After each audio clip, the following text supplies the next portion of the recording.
ದೈವವನ್ನು ಬೈಕೊಳ್ತಾ ವಿಧಿ ಹಳಾದ ವಿಧಿ, ಭಾಗ್ಯವಂತರಾಗಿಲ್ಲ ನಾವು ಅಂತ ನೂರಾರು ಥರದ ತನ್ನ ವೇದನೆಗಳನ್ನು ಎಲ್ಲರ ಮುಂದೆ ಎಲ್ಲರನ್ನೂ ಹೊಣೆಯಾಗಿಸ್ತಾ ತಾನು ಹೊಣೆಗಾರ ಅಲ್ಲ ಅನ್ನುವ ರೀತಿಯಲ್ಲಿ ಮಾತಾಡ್ತಾ ನಾವು ಬೈಯೋದು ಭಾಳ ಚೆನ್ನಾಗಿದೆ. ಇಲ್ಲಿ ಒಂದು ಎಲ್ಲ ಕಾಲ ಸರಿ ಇಲ್ಲ, ಸಮಾಜ ಸರಿ ಇಲ್ಲ, ಶಿಕ್ಷಣ ಸರಿ ಇಲ್ಲ, ರಾಜಕೀಯದವರು ಸರಿ ಇಲ್ಲ, ಅಧ್ಯಾಪಕರು ಸರಿ ಇಲ್ಲ, ವ್ಯವಸ್ಥೆ ಸರಿ ಇಲ್ಲ. ಆ ವ್ಯವಸ್ಥೆಯಲ್ಲಿ ಇರೋದು ಯಾರು? ನಾವೇ. ಆ ಕಾಲದಲ್ಲಿ ಇರೋದು ಯಾರು? ನಾವೇ. ಆ ಸಮಾಜ ಯಾರು? ನಾವೇ. ನಮಗೆ ಬೈಕೊಳ್ಳಿಕ್ಕೆ ಗೊತ್ತಾಗ್ತಾ ಇಲ್ಲ, ಅದಕ್ಕೆ ಯಾವುದು ವಾಪಸ್ ಬೈಯಲ್ವೋ ಅವ್ರಿಗೆ ಬೈದ್ಬಿಡೋದು. ಕಾಲ ಬಂದು ವಾಪಸ್ ಬೈಯಲ್ಲ, ಸಮಾಜ ಬಂದು ವಾಪಸ್ ಬೈಯಲ್ಲ, ವ್ಯವಸ್ಥೆ ಸರಿ ಇಲ್ಲ ಅಂತಂದರೆ ಅದು ಬೈಯಲ್ಲ, ವ್ಯಕ್ತಿಯನ್ನು ತೋರಿಸಿದ್ರೆ ವಾಪಸ್ ನೀವೇನು ಮಾಡಿದ್ದೀರಿ, ಅದಕ್ಕೆ ನಮಗೆ ವಾಪಸ್ ನಮ್ಮ ಹುಡುಕು ಗೊತ್ತಾಗುತ್ತಲ್ಲ, ಅದಕ್ಕೆ ಇನ್ನೊಬ್ಬರ ಹೆಸರು ಹೇಳೋದಿಲ್ಲ, ವ್ಯವಸ್ಥೆ ಅಂತ ಹೇಳಿ ಅದನ್ನು ಬೈದು ಬಿಟ್ಟರೆ ಮುಗಿದೋಯ್ತು. ಹೀಗೆ ತಾನೇ ಮಾಡಿಕೊಂಡು ಸರಿಪಡಿಸಿಕೊಳ್ಳಬೇಕಾದ ಕರ್ತವ್ಯವನ್ನು ಮರೆತು ಇನ್ನೊಬ್ಬರನ್ನು ದೂರುತ್ತಲೇ ಕಾಲ ಕಳೆದು ಬಿಡ್ತಾನೆ. ನೂರಾರು ಥರದ ವ್ಯಾಧಿ ಬಾಧ್ಯತ್ವಂ, ನೂರಾರು ಥರದ ವ್ಯಾಧಿಗಳಿಂದ, ಮಾನಸಿಕ ರೋಗಗಳಿಂದ ಒದ್ದಾಡ್ತಾ ಅವ್ಯವಸ್ಥೆ ಅನುಭವಿಸ್ತಾನೆ. ಆದರೆ ಯಾವುದೂ ಕೂಡ ಕಾರಣ ಇಲ್ಲದೆ ಬರುವುದಿಲ್ಲ. ಆ ಕರ್ಮ ಪ್ರಕ್ಷಯಾತ್ ಭೃಶಂ, ಎಲ್ಲ ಕ್ಷಣದ ಎಲ್ಲ ಘಟನೆಗಳು ಕೂಡ ಹಿಂದಿನ ಯಾವುದೋ ಒಂದು ಸಂಬಂಧವನ್ನು ಇಟ್ಟುಕೊಂಡೇ ಬಂದಿರುತ್ತೆ ಅನ್ನೋದು ಒಬ್ಬನಿಗೆ ಅರ್ಥ ಆಯಿತು ಅಂತಂದಾಗ ಮೊದಲು ಅನ್ನಿಸ್ತಾ ಇರುತ್ತೆ ಯಾವುದು ಸರಿ ಇಲ್ಲ ಅಂತ. ಆಮೇಲೆ ಸ್ವಲ್ಪ ದಿವಸ ಹೋದ ಹಾಗೆ ಅವರು ಪ್ರತಿಯೊಬ್ಬರು ಕೂಡ ಅವ್ರು ಏನೇ ಮಾಡಿದ್ದಕ್ಕೂ ಅವ್ರ ಹತ್ರ ಒಂದು ಕಾರಣ ಇರುತ್ತೆ. ನಾನು ಯಾಕೆ ಈ ತಪ್ಪು ಮಾಡಿದ್ದೇನೆ, ನನ್ನ ಹತ್ರ ಈ ಸಮಸ್ಯೆ ಇದೆ, ನೀವು ಪರಿಹಾರ ಮಾಡ್ತೀರಾ, ನಾನು ಮಾಡ್ತೇನೆ. ಆಗ ಅನ್ನಿಸ್ಲಿಕ್ಕೆ ಶುರುವಾಗುತ್ತೆ, ನಾನೇ ಸರಿ ಇಲ್ಲ, ಅದೆಲ್ಲ ಸರಿ ಇದೆ ಅಂತ. ಆಮೇಲೆ ಸ್ವಲ್ಪ ಹೊತ್ತಿಗೆ ಅನಿಸುತ್ತೆ, ಇನ್ನೂ ವಿವೇಚನೆ ಮಾಡಿದಾಗ ಸರಿ ಮಾಡಲಿಕ್ಕೆ ಆಗ್ತಿತ್ತು ಅಂತ ಗೊತ್ತಾಗುತ್ತೆ ಇವನಿಗೆ. ಆದರೆ ಸರಿ ಮಾಡುವ ಸ್ಥಿತಿಯಲ್ಲಿಲ್ಲ. ಅಂದರೆ ಎರಡೂ ಸರಿ ಇಲ್ಲ ಅನಿಸುತ್ತೆ, ಅದು ಸರಿ ಇಲ್ಲ, ಇದು ಸರಿ ಇಲ್ಲ. ನಿಧಾನಕ್ಕೆ ಹೀಗೆ ಮುಂದೆ ಹೋಗ್ತಾ ಹೋಗ್ತಾ ಹೋಗ್ತಾ ಮತ್ತೂ ಸ್ವಲ್ಪ ದಿವಸ ಅನುಭವ ಆದಮೇಲೆ ಗೊತ್ತಾಗುತ್ತೆ ಅದು ಇರುವುದೇ ಹಾಗೆ, ನಾನು ಇರಬೇಕಾದ್ದು ಹೀಗೆ, ಎರಡೂ ಸರಿ ಇದೆ, ಅದನ್ನು ಹೇಗೆ ವ್ಯವಸ್ಥೆ ತಿದ್ದಿಕೊಳ್ಬೇಕಾದಲ್ಲಿ ಅದನ್ನು ತಿದ್ದಿದ್ರೆ ತಾನಾಗಿ ಸರಿ ಹೋಗುತ್ತೆ. ನಾವು ನಮ್ಮನ್ನು ಬದಲಾಯಿಸಿಕೊಳ್ಳುವುದರಲ್ಲೇ ಬದುಕಿನ ಎಲ್ಲದರ ಬದಲಾವಣೆ ಇದೆ ಅಂತ ಅರ್ಥ ಆಗುವ ಸ್ಥಿತಿಗೆ ಬರುವ ತನಕ ಅವನ ಜೀವನ ಮುಗಿದು ಹೋಗಿರುತ್ತೆ. ಬಾಲ್ಯದಲ್ಲಿ ಎಷ್ಟೋ ಹೋಗಿರುತ್ತೆ, ಬಾಲಾಪತ್ಯಾಚ ಅಂದರೆ 15 ವರ್ಷ ಬಾಲ್ಯದಲ್ಲಿ, ಇನ್ನೊಂದು 20 ವರ್ಷ ವಾರ್ಧಕ್ಯದಲ್ಲಿ, ಅದರ ಮಧ್ಯದಲ್ಲಿ ಅರ್ಧ ನಿದ್ದೆ, ಇನ್ನು ಉಳಿದದ್ರಲ್ಲಿ ಎಚ್ಚರ, ಇದರಲ್ಲಿ ದುಡಿಮೆ, ಉಳಿದದ್ದು ಇನ್ನೇನಾದರೂ ಒಂದು 100 ವರ್ಷ ಅಂತ ಪೂರ್ತಿ ಬದುಕಿದರೆ 36,000 ದಿನಗಳು ಅಂತ ಹಾಕ್ಕೊಳ್ಳಿ. ಒಬ್ಬ ಮನುಷ್ಯ ಬದುಕುವುದು 36,000 ದಿನಗಳು. ಇನ್ನೂ ಲೆಕ್ಕ ಹಾಕಿಕೊಂಡ್ರೆ 36,000 ಇಂಟು 21,600 ಉಸಿರು. ನಾವು ಇಷ್ಟು ಉಸಿರಾಟದಲ್ಲಿ ಎಷ್ಟಕ್ಕೋಸ್ಕರ ಸರಿಯಾದ ಸಾರ್ಥಕ್ಯವನ್ನು ಒದಗಿಸಿದ್ದೇವೆ ಅನ್ನೋದನ್ನು ಲೆಕ್ಕ ಹಾಕುವಾಗ ತೆಗೆದು ತೆಗೆದು ತೆಗೆದು ತೆಗೆದು ತೆಗೆದು ಮೈನಸ್ಗೆ ಹೋದರೂ ನಮ್ಮ ಕೆಲಸ ಮುಗ್ದಿರಲ್ಲ, ಆಯುಷ್ಯ ಮುಗಿದು ಹೋಗಿರುತ್ತೆ ಅನ್ನುವ ಸ್ಥಿತಿಯಲ್ಲಿದ್ದಾಗ ಭಗವಂತನನ್ನು ನೆನೆಯಲು ಅವನಿಗೆ ಸಮಯ ಎಲ್ಲಿದೆ? ಅದರಿಂದಾಗಿ ಶರೀರ ಗಟ್ಟಿರುವಾಗಲೇ ಅದೃಢೇಶು ಹೃಷಿಕೇಶಂ ಸ್ಮರಂತಿಕೆ. ಎಷ್ಟು ಚಿಕ್ಕಂದಿನಲ್ಲಿ ಸಂಸ್ಕಾರ ಕೊಟ್ಟರೆ ಅರ್ಥ ಆಗದೇ ಇದ್ದರೂ ಮಾಡಬೇಕು ಅನ್ನುವ ಎಚ್ಚರ ಬಂದಾಗ, ಬುದ್ಧಿ ಬಂದಾಗ ಮಾಡುವುದು ಏನು ಅಂತ ಗೊತ್ತಾಗುತ್ತೆ. ಓಡದೇ ಇದ್ದವನಿಗೆ, ಅಭ್ಯಾಸವೇ ಇಲ್ಲದವನಿಗೆ, ಓಡುವ ದಿವಸದ ಸ್ಪರ್ಧೆ ಇದ್ದಾಗ ಯುದ್ಧೇ ಶಸ್ತ್ರಾಭ್ಯಾಸ, ಯುದ್ಧ ಕಾಲೇನೂ ಅಲ್ಲ, ಯುದ್ಧದಲ್ಲೇ ಶಸ್ತ್ರವನ್ನು ಹಿಡಿದದ್ದು ಅವನಿಗೆ ಹೇಗೆ ಹಿಡಿಬೇಕು ಅಂತ ಗೊತ್ತಿಲ್ಲ. ಈ ಕುದುರೆ ಏರೋ ತಮ್ಮ ಅಂದರೆ ಹಿಂದೆ ಮುಂದೆ ಹತ್ತಿದ್ನಮ್ಮ ಅಂತ, ಅವನಿಗೆ ಕುದುರೆ ಹತ್ತುದು ಹೇಗೆ ಅಂತಲೂ ಗೊತ್ತಿಲ್ಲ. ಅದು ಒಂದು ಎಗರಿದ ತಕ್ಷಣ ತಿರುಗಿ ಬಿದ್ದ. ಅಂದರೆ ನಮ್ಮದು ಆವತ್ತಿನ ಸ್ಥಿತಿಯಲ್ಲೂ ಕಲೀಲಿಕ್ಕಾಗದೇ ಇರುವಂತಹ ಇಷ್ಟು ನಾಜೂಕುತನವನ್ನೇ ಮರೆತ ವ್ಯವಸ್ಥೆಯ ಮಧ್ಯದ ದಿನಗಳನ್ನು ಯೋಚನೆ ಮಾಡಿದರೆ ಸಾಧನೆಗೆ ಒತ್ತು ಕೊಟ್ಟ ದಿನಗಳೆಲ್ಲಿದೆ ಅನ್ನೋದನ್ನು ಈ ಅಧ್ಯಾಯ ಪೂರ್ತಿ ಹೇಳ್ತಾರೆ. ಜ್ಞಾನಶೂನ್ಯ ನರ ಏತು ಪಶವಃ ಪರಿಕೀರ್ತಿತಾ. ಮನುಷ್ಯನ ಶರೀರ ಅಂತ ಇರುವುದೇ ವಿಶಿಷ್ಟವಾಗಿ ಜ್ಞಾನವನ್ನು ಸಂಪಾದನೆ ಮಾಡಲಿಕ್ಕೋಸ್ಕರ. ಉಳಿದದ್ದು ಯಾವುದಕ್ಕೂ ಕೂಡ ಮನುಷ್ಯನಿಗೆ ಇದು ಮಾಡಲಿಲ್ಲ ಅದು ಮಾಡಲಿಲ್ಲ ಕೇಳುವುದಿಲ್ಲ. ಮನೆ ಕಟ್ಟಲಿಲ್ವಾ, ಹಕ್ಕಿಗಳು ಗೂಡು ಕಟ್ತವೆ. ಮಕ್ಕಳು ಮರಿ ಹೆತ್ತಲಿಲ್ವಾ, ಪ್ರಾಣಿಗಳು ಹೆರ್ತವೆ ಹೊರತವೆ. ಸಂಪಾದನೆ ಮಾಡಲಿಲ್ವಾ, ಅದು ಬೇಟೆಯಾಡುತ್ತೆ, ಪ್ರಾಣಿಗಳು ಬೇಟೆಯಾಡ್ತವೆ. ಇನ್ನೇನು ಕೇಳಬೇಕಾಗಾದರೆ? ಇದೆಲ್ಲವೂ ಪ್ರಾಣಿಗಳಲ್ಲೂ ಕಾಮನ್ ಆದರೆ ಮನುಷ್ಯನಿಗೆ ಅಂತ ಒಂದು ಕೇಳಬಹುದಾದ, ಉಳಿದ ಯಾವುದ ಪ್ರಾಣಿಗಳಲ್ಲೂ ಕೇಳಲಿಕ್ಕಾಗದ ಒಂದೇ ಒಂದು ಸ್ವತ್ತು ಅಂದರೆ ಎಷ್ಟು ಜ್ಞಾನ ಸಂಪಾದಿಸಿದಿ, ಎಷ್ಟು ಸತ್ಕರ್ಮಗಳನ್ನು ಮಾಡಿದಿ, ಎಷ್ಟು ಹಿತವನ್ನು ಉಳಿದವರಿಗೆ ನೀನು ಮಾಡುವುದಕ್ಕೋಸ್ಕರ ಬದುಕನ್ನು ಸವೆಸಿದಿ ಅನ್ನುವ ಈ ಒಂದು ಪ್ರಶ್ನೆಯನ್ನು ಕೇಳಿಸಿಕೊಳ್ಳುವುದಕ್ಕೆ ಯೋಗ್ಯವಾದ ಶರೀರ ಅಂದರೆ ಅದು ಮನುಷ್ಯ ಮಾತ್ರ. ಆ ಶರೀರವನ್ನು ಪಡೆದಾಗಲೂ, ಅದರಲ್ಲೂ ಒಂದಿಷ್ಟುದ್ದದ್ದು ಹೇಳ್ತಾರೆ, ಎಲ್ಲೋ ಸಂಸ್ಕಾರವೇ ಇಲ್ಲದ ಭೂಮಿಯಲ್ಲಿ ಹುಟ್ಟಿದ್ದಿದ್ರೆ ನಮಗೇನು ಇದೆಲ್ಲ ಚಿಂತನೆ ಮಾಡಲಿಕ್ಕೆ ಸಾಧ್ಯ ಇತ್ತಾ? ಯಾವುದೋ ಸಂಸ್ಕಾರಯುಕ್ತವಾದ ಜನರು ಓಡಾಡಿದ ತಪೋಭೂಮಿಯಲ್ಲಿ, ಕರ್ಮಭೂಮಿಯಲ್ಲಿ ನಮಗೊಂದು ಹುಟ್ಟು ಬಂತು. ಹುಟ್ಟು ಬಂದಾಗಲೂ ಪ್ರಾಣಿಯಾಗಿ ಹುಟ್ಟಲಿಲ್ಲ, ಮನುಷ್ಯರಾಗಿ ಹುಟ್ಟಿದೆವು.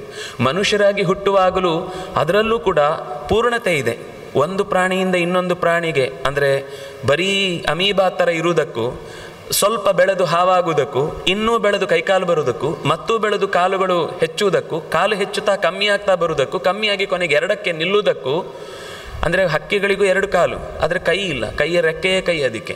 ಆದರೆ ಅದು ಇನ್ನೂ ಬೆಳೆದು ಕಣ್ಣು ಮೂಗು ಬಾಯಿ ಪ್ರತಿಯೊಂದು ಇಂದ್ರಿಯದಲ್ಲೂ ಪೂರ್ಣತೆಯನ್ನು ಸಂಪಾದಿಸುವ ಮನುಷ್ಯತ್ವ ಬರಬೇಕು ಅಂತನ್ನುವಾಗ ಎಂಥ ದೊಡ್ಡ ಹಿಂದಿನ ಹೆಜ್ಜೆಗಳನ್ನು ದಾಟಿ ಬರಬೇಕಿದೆ. ಅಂತಹ ಶರೀರವನ್ನು ಪಡೆದಾಗಲೂ ಅದನ್ನು ಕಾಲು ಒದಿಲಿಕ್ಕೋ, ಕೈ ಹೊಡಿಲಿಕ್ಕೋ, ಕಣ್ಣು ಇನ್ನೇನು ಬೇಡದೇ ಇದ್ದದ್ದನ್ನು ಕಾಣುವುದಕ್ಕೋ ಅಂತಲೇ ಬರೀ ಉಪಯೋಗ ಆದರೆ ಮನುಷ್ಯ ಮತ್ತೊಮ್ಮೆ ಅಂಥ ಶರೀರವನ್ನು ಪಡೆಯುವ ಅವಕಾಶವನ್ನು ಕಳ್ಕೊಂಡು ಬಿಡ್ತಾನೆ. ಪಾಣೋ ಅಂದರೆ ಅವರು ಹೇಳಲಿಕ್ಕೆ ಹೊರಟ ಸಂಗತಿ ಏನು ಅಂದರೆ, ಯೌತತ್ ಪೂಜಾ ಕರವು ಕರವು, ಭಗವಂತನ ಪೂಜಿಸಿದ ಕೈ ಅದು ಕೈಯ ನಿಜವಾದ ಬಲವೇ ಅಲ್ಲ. ಭಗವಂತನನ್ನು ಕಾಣದ ಎಚ್ಚರ ಇಲ್ಲದ ಕಣ್ಣು ಅದು ಕಣ್ಣೇ ಆಗೋದು ಸಾಧ್ಯ ಇಲ್ಲ. ನೂನಂ ತತ್ ಕಂಠಶಾಲೂಕಂ ಅಥವಾ ಪಿಪಚಿಹುಕ. ಆಚಾರ್ಯರು ಕೃಷ್ಣಾಮೃತ ಮಹಾರಣವದಲ್ಲಿ ಈ ನಾರದ ಪುರಾಣದ ಅನೇಕ ಮಾತುಗಳನ್ನು ಸಂಗ್ರಹಿಸಿಕೊಟ್ಟಿದ್ದಾರೆ. ನಾಲಿಗೆ ಅಂತ ಅನ್ನೋದು ಅಕಸ್ಮಾತ್ ಭಗವಂತನ ನಾಮಸ್ಮರಣೆಯನ್ನು ಮಾಡದೇ ಇದ್ದರೆ ಅದು ಬಾಯಿ ಅನ್ನುವಂಥ ಗುಹೆಯಲ್ಲಿ ಬೆಳೆದಂತಹ ಒಂದು ದುರ್ಮಾಂಸ ಅಂತ, ಅದು ಬಿಟ್ಟರೆ ಬೇರೆ ಏನೂ ಅಲ್ಲ, ಅದಕ್ಕೆ ಆ ಬಲವೇ ಇಲ್ಲ. ಹಾಗೆ ಪ್ರತಿಯೊಂದು ಇಂದ್ರಿಯವೂ ಕೂಡ ಅದೊಂದೇ ಮಾಡಿ ಅಂತ ಹೇಳ್ತಾ ಇಲ್ಲ, ಏನೇ ಲೋಕಕ್ಕಾಗಿ ಮಾಡಿದರೂ ಅದರಲ್ಲಿ ಭಗವಂತನ ನೆನಪಿರಲಿ. ಅಂದರೆ ನೀವೇನು ಹಾಗಾದರೆ ನಾವು ಯಾವಾಗಲೂ ದೇವರ ಕೋಣೆಯಲ್ಲೇ ಕೂತಿರಬೇಕು ಹೇಳಲಿಲ್ಲ. ದೇವರ ಕೋಣೆಯಲ್ಲೇ ಕೂತಿರಬೇಕು ಅಂತಿಲ್ಲ. ನಾವು ಏನೇ ಕೆಲಸ ಮಾಡುವಾಗಲೂ ಆ ಕೆಲಸದಲ್ಲಿ ಭಗವಂತ ನಮ್ಮನ್ನು ನಡೆಸ್ತಾ ಇದ್ದಾನೆ ಅನ್ನುವ ಎಚ್ಚರಿಕೆಯೊಂದಿಗೆ ಅವನಿಗೆ ಅದನ್ನು ಅರ್ಪಿಸ್ತಾ ಇದ್ದೇನೆ ಅನ್ನೋ ಭಾವದೊಂದಿಗೆ ಮಾಡಿದರೆ ಎಲ್ಲ ಕರ್ಮಗಳು ಕೂಡ ಪೂರ್ಣವಾಗುತ್ತೆ. ಆ ಕರ್ಮಗಳನ್ನು ಆಚರಿಸುವಾಗ ಆಚಮನೆ ಹೇಗಿರಬೇಕು ಇತ್ಯಾದಿ ಕ್ರಮಗಳನ್ನು ಹೇಳ್ತಾ ಪ್ರಾಣಾಯಾಮದ ಬಗ್ಗೆ ಒಂದು ಮಾತು ಬರುತ್ತೆ. ಪ್ರಾಣೋವಾಯು ಶರೀರಸ್ಯ ಆಯಾಮಸ್ತಸ್ಯ ನಿಗ್ರಹ. ಪ್ರಾಣ ಅಂದರೆ ವಾಯು, ಆಯಾಮ ಅಂದರೆ ನಿಗ್ರಹ. ನಿಗ್ರಹ ಅಂದರೆ ಎಷ್ಟು ಹೊತ್ತಿನ ತನಕ ಒಳಕ್ಕೆ ಸ್ವೀಕರಿಸಬೇಕು, ಎಷ್ಟು ಹೊತ್ತಿನ ತನಕ ಹೊರಕ್ಕೆ ಬಿಡಬೇಕು, ಅಥವಾ ಯಾವ ಮೂಗಿನಿಂದ ಗಾಳಿಯನ್ನು ಹೊರಕ್ಕೆ ಬಿಡಬೇಕು, ಯಾವ ಮೂಗಿನಿಂದ ಗಾಳಿಯನ್ನು ಒಳಕ್ಕೆ ಸೆಳೆದುಕೊಳ್ಳಬೇಕು. ಸೆಳೆದುಕೊಂಡ ಮಧ್ಯದ ಈ 3 ಅಂಶಗಳಿವೆ. ಅದನ್ನು ಮುಂದೆ ಹೇಳ್ತಾರೆ.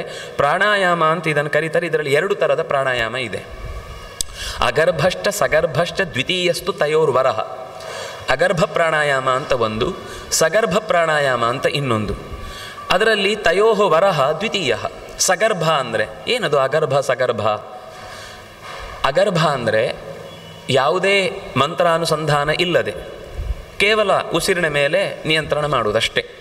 ಸಗರ್ಭ ಅಂದಾಗ ನಾವು ಯಾವ ಮಂತ್ರದ ಉಪಾಸನೆಯನ್ನು ಮಾಡಲಿಕ್ಕೆ ಹೊರಟಿದ್ದೇವೋ ಆ ಮಂತ್ರದ ದೇವತೆಯ ಚಿಂತನೆ ಮತ್ತು ಆ ಮಂತ್ರದ ಸ್ವರೂಪವನ್ನು ಹೃದಯದಲ್ಲಿ ಧರಿಸಿ, ಅಂದರೆ ಇಡ ಪಿಂಗಳ ಮಧ್ಯದ ಸುಷುಮ್ನ ಈ ಭಾವದ ಮಧ್ಯದಲ್ಲಿ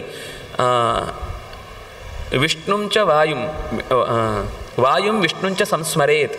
ಈ ಅದರಲ್ಲಿ ಮತ್ತೆ 3 ವಿಧ ಹೇಳುತ್ತಾರೆ. ಒಂದು ರೇಚಕ ಪೂರಕಶ್ಚೈವ, ಕುಂಭಕಃ ಶೂನ್ಯಕಸ್ತಥ. ನಮಗೆ ಸಾಮಾನ್ಯ 3 ಹೇಳಿಕೊಡುವಂಥದ್ದು, ಇಲ್ಲಿ ಒಂದು ಹೆಚ್ಚು ಹೇಳ್ತಾರೆ. ಹೆಚ್ಚು ಹೇಳ್ತಾರೆ ಅಂದರೆ ಅದು ಬೇರೆ ಕಡೆ ಹೇಳಲಿಲ್ಲ ಅಂತಲ್ಲ, ಇಲ್ಲಿ ಅದರದ್ದು ಒಂದು ಸ್ವರೂಪದ ಹೆಚ್ಚಿನ ಪರಿಚಯವನ್ನು ಕೊಡ್ತಾರೆ. ನಮಗೆ ಗೊತ್ತಿರುವುದೇನು ಅಂದರೆ ಉಸಿರು ತೆಗೆದುಕೊಳ್ಳುವುದು ಪೂರಕ, ಉಸಿರು ಬಿಡುವುದು ರೇಚಕ, ರೇಚನ ಅಂದರೆ ಬಿಡುವುದು, ಪೂರಕ ಅಂದರೆ ತುಂಬಿಸುವುದು, ಕುಂಭಕ. ಇದು 2 ಸ್ಥಿತಿಯ ಮಧ್ಯದ, ಅಂದರೆ ಒಳಕ್ಕೆ ತೆಗೆದುಕೊಂಡ ಮೇಲೆ ತುಂಬ ಅಂದರೆ ತುಂಬಿಸುವುದು, ಕುಂಭದಂತೆ ಮಡಿಕೆಯಂತೆ ಒಳಗಿನಿಂದ ಗಾಳಿ ಇಡುವುದು. ಬಹಳ ಜಾಗ್ರತೆಯಿಂದ ಮಾಡಬೇಕು. ಅದರ ಮಾತನ್ನು ಅವರೇ ಹೇಳ್ತಾರೆ, ಬಹಳ ಎಚ್ಚರ ಕೊಟ್ಟು ಹೇಳ್ತಾರೆ. ಅನ್ಯಥಾ ಖಲು ಜಾಯಂತೆ ಮಹಾರೋಗ ಭಯಂಕರ. ಉಸಿರಾಟ ಸ್ವೀಕರಿಸುವುದು ಬಿಡುವುದರಲ್ಲಿ ಹೆಚ್ಚು ಕಮ್ಮಿ ಆದರೆ ತೊಂದರೆ ಇಲ್ಲ. ಕುಂಭಕದ ವಿಷಯ ಅದು ಬಹಳ ಪ್ರಭಾವಶಾಲಿಯಾದದ್ದು ಮತ್ತು ತುಂಬ ನಮ್ಮ ದೇಹದ ಅನೇಕ ರೋಗಗಳನ್ನು ಕಳೆಯುವಂಥದ್ದು. ಈಗ ಸಾಮಾನ್ಯವಾಗಿ ಬಲಗಡೆಯಿಂದ ಉಸಿರನ್ನು ಬಿಡ್ತಾ ಎಡಗಡೆಯಿಂದ ಉಸಿರನ್ನು ಸ್ವೀಕರಿಸುವಂಥದ್ದು. ಉಸಿರನ್ನು ಸ್ವೀಕರಿಸಿ 2 ಬಂಧಗಳಿವೆ. ಕೆಳಗಿನಿಂದ ಗಾಳಿ ಜಾರದಂತೆ, ಗುದದ್ವಾರದಿಂದ ಗಾಳಿ ಜಾರದಂತೆ ಮೇಲಕ್ಕೆ ಎತ್ತುವುದು. ಅಂದರೆ ನಮ್ಮ ಮಲವಿಸರ್ಜನೆ ಆದಮೇಲೆ ನಾವು ಮೇಲಕ್ಕೆ ಮುಗಿಯಿತು ಅಂತನ್ನುವಾಗ ಒಂದು ಎತ್ತಿಕೊಳ್ಳುವ, ಅಂದರೆ ಒಳಗಿನ ಪೃಷ್ಠದ ಸ್ನಾಯುಗಳೆಲ್ಲ ಮೇಲಕ್ಕೆ ಎಳೆಯುವಂತಾಗುತ್ತೆ. ಅದು ಎಳೆದಾಗ ಅಲ್ಲಿ ಗಾಳಿ ಹೋಗದಂತೆ ಹಿಂದಕ್ಕೆ ಪೂರ್ತಿ ಮುಚ್ಚಿಕೊಳ್ಳುವಂಥದ್ದು.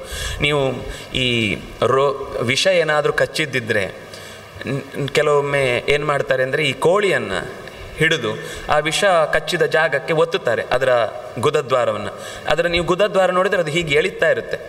ಆ ಗಾಯ ಹಚ್ಚಿದ ಅಂದರೆ ವಿಷ ಕಚ್ಚಿದ ಜಾಗಕ್ಕೆ ಅದನ್ನು ಹಾಕಿದಾಗ ಆ ವಿಷವನ್ನು ಅದು ಎಳೆದು ಆ ಪ್ರಾಣಿ ಸಾಯತ್ತೆ ಅಂದರೆ ಅದಕ್ಕೊಂದು ಚಿಕಿತ್ಸೆಯ ಕ್ರಮದಲ್ಲಿ ಮಾಡ್ತಾರೆ.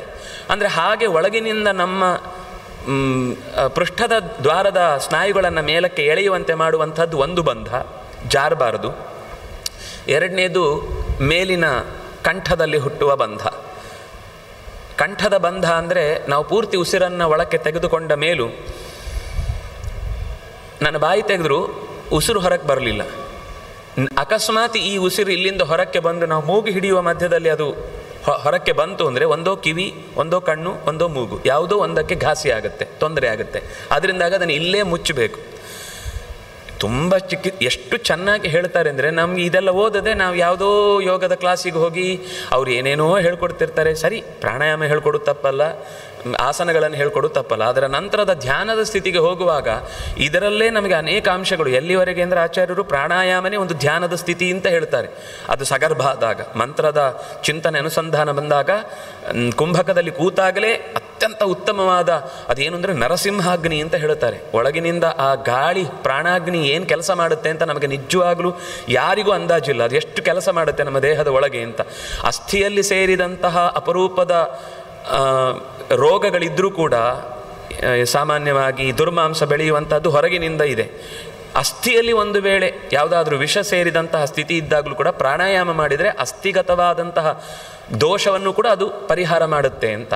ಅಂತಹ ಅಪರೂಪದ ಅನುಕೂಲವನ್ನು, ಆದರೆ ಏನು ಅಂದರೆ ಆ ಪ್ರಾಣಾಯಾಮ ಮಾಡುವಾಗ ಅದಕ್ಕೆ ಹಾಗಾದರೆ ನಾವು ಪ್ರಾಣಾಯಾಮ ಮಾಡಿ ಏನಾದರೂ ಸಿದ್ಧಿ ಮಾಡಿಕೊಳ್ತೇವೆ ಅಂದರೆ ಅದಕ್ಕಿಂತ ಮುಂಚೆ ಮನಸ್ಸು ಅತ್ಯಂತ ಸ್ಥಿಮಿತದಲ್ಲಿರಬೇಕು, ಸಹಜ ಸ್ಥಿತಿಯಲ್ಲಿರಬೇಕು, ಅನ್ಯಾಯದ ಬುದ್ಧಿ ಇರಬಾರ್ದು, ಅಸೂಯೆ ಪಡಬಾರ್ದು ಅಂತ ಅದಕ್ಕೆ ಹಿಂದೆ ಅನೇಕ ಅಷ್ಟಾಂಗ ಯೋಗದ ಮಾತುಗಳನ್ನು ಹೇಳ್ತಾರೆ. ಮನಸ್ಸು ಯಾವಾಗ ಸ್ವಾರ್ಥದಿಂದ ಕೂಡಿರುತ್ತೆ ಎಷ್ಟು ಪ್ರಾಣಾಯಾಮ ಮಾಡಿದ್ರದ್ದು ಪೂರ್ತಿ ಒದಗುವುದಿಲ್ಲ. ಮನಸ್ಸಿನ ಸ್ವಚ್ಛತೆಯ ಜೊತೆಗೆ, ತಿಳಿಯಾದ ಮನಸ್ಸಿನ ಜೊತೆಗೆ ಪ್ರಾಣಾಯಾಮ ಮಾಡಿದಾಗ ಅದರ ಫಲವೇ ಬೇರೆ. ಇನ್ನೊಬ್ಬರಿಗೆ ಹಾಳಾಗಲಿ ಅಂತ ಮಾಡಿದಾಗ ಕೆಲವೊಮ್ಮೆ ಫಲಿಸತ್ತೆ, ಆದರೆ ಅದು ಒಂದು ಫಲಿಸುವುದರ ಜೊತೆಗೆ 10 ಇವನಿಗೂ ಕೆಡುಕಾಗಿ ಫಲಿಸುತ್ತೆ. ಯಾಕೆಂದರೆ ಅಗ್ನಿ ಹುಟ್ಟಿದ್ದೆಲ್ಲಿ? ಇವನಲ್ಲೇ. ಆ ಹುಟ್ಟಿದ ಅಗ್ನಿಯಲ್ಲಿ ಇದು ನನ್ನದಲ್ಲ ಅನ್ನುವ ಭಾವ ಇದ್ದು ಅವನು ಸಮರ್ಪಣೆ ಮಾಡಿದಾಗ ಅದು ಅವನನ್ನು ಸುಡುವುದಿಲ್ಲ. ಆದರೆ ಇದು ನನಗೋಸ್ಕರ ಬೇಕು ಅಂತ ಚಿಂತಿಸಿ ಹುಟ್ಟಿದ ಅಗ್ನಿ ಆದ್ದರಿಂದಾಗಿ ಅವನ ದೇಹವನ್ನೇ ಮೊದಲು ಸುಡುತ್ತದು. ಅದು ಹೊಟ್ಟೆ ಕಿಚ್ಚು ಹೇಗೋ ಹಾಗೆ.